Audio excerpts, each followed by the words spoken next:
Olá, olá, tudo bem? Nós vamos hoje fazer uma reflexão em literatura sobre o Machado de Assis, né, que foi o nosso primeiro presidente da Academia Brasileira de Letras, é o nosso expoente. O Machado de Assis era mulato, né, nasceu no Morro do Juramento, no Rio de Janeiro. Ele viveu no final do século XX, né? Eu quero falar hoje de uma obra dele, a Memórias Póstumas de Brás Cubas, né? Machado de Assis, ele só foi alfabetizado a ser adolescente, né? E ele entregava jornais, primeiro um dos trabalhos dele no início, e ele conheceu uma francesa que acabou se interessando e alfabetizando ele em francês, né? E aí ele se demonstrou uma mente muito perspicaz, chegar onde ele chegou, né?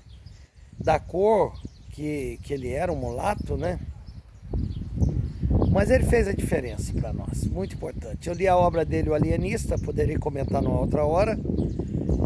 Li Lucila, né? E uma outra obra dele lá e li Memórias Póstumas de Brás Cubas, mas eu vou comentar sobre essa obra.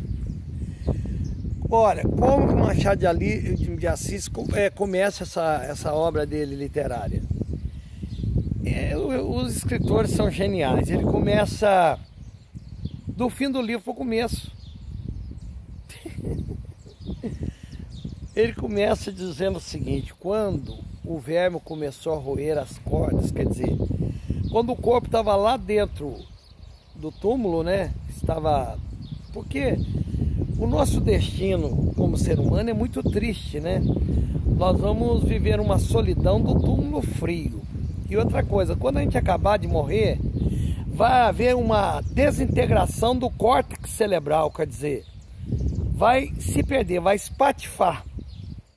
E nós vamos perder toda a consciência que nós temos de tudo que aprendemos e da vida. É óbvio que numa visão teológica, né, nós que acreditamos na vida após a morte, acreditamos no céu e no inferno, não, o espírito, né, a alma, para onde for, ela vai se lembrar, ela vai ser consciente. Eu posso contar uma outra hora uma coisa sobre uma obra teológica sobre isso.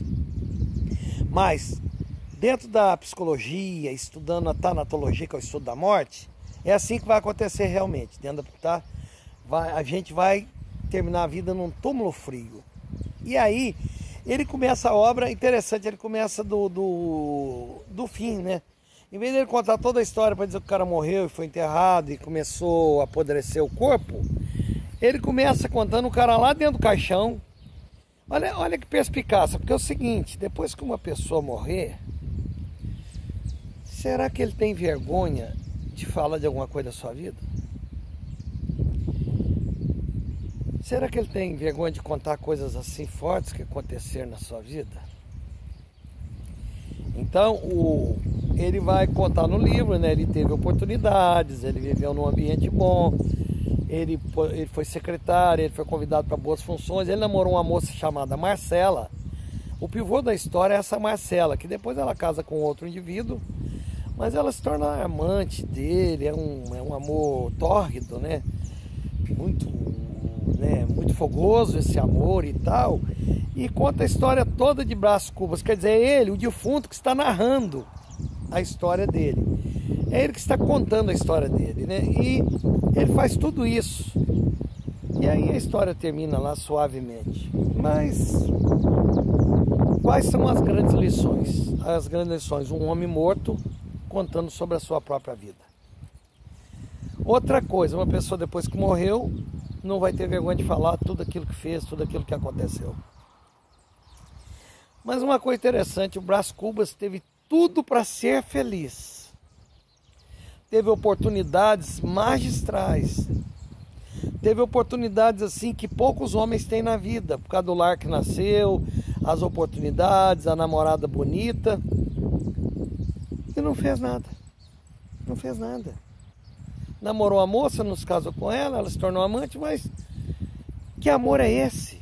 Quantos poetas falam que não quer uma mulher para uma noite só? E quantas mulheres também não gostaria de ser uma mulher de uma noite só? Gostaria de ser o amor da vida, né? Mas olha, é uma obra gostosa de se ler, né? A gente aprende coisas lindas neste livro. Vocês sabem que eu sou um contador de história, eu não posso às vezes entrar nas vírgulas, nos detalhes. Eu só posso entrar nos pontos finais, né? Porque até a obra de Beethoven tem que acabar. E os vídeos têm que ser curtos, para que você tome a energia, o conhecimento da obra e seja estimulado para ter uma vida melhor e para ler. E eu tenho sido muito estimulado pelo meu irmão, né, o Tiago, né? Fala lá para o pessoal se inscrever, né? Se inscreve aí, coloca o sininho lá, porque toda hora tem coisa boa aí, tá? Um abraço para vocês aí, bom domingo.